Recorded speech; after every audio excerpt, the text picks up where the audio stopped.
മസാല ദോശ മാവിരിപ്പുണ്ട്. സാമ്പാർ,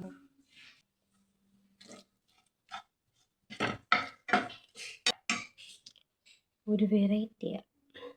എന്താണെന്ന് വെച്ചാൽ മസാല നമ്മുടെ ചിക്കൻ്റെ ഒരു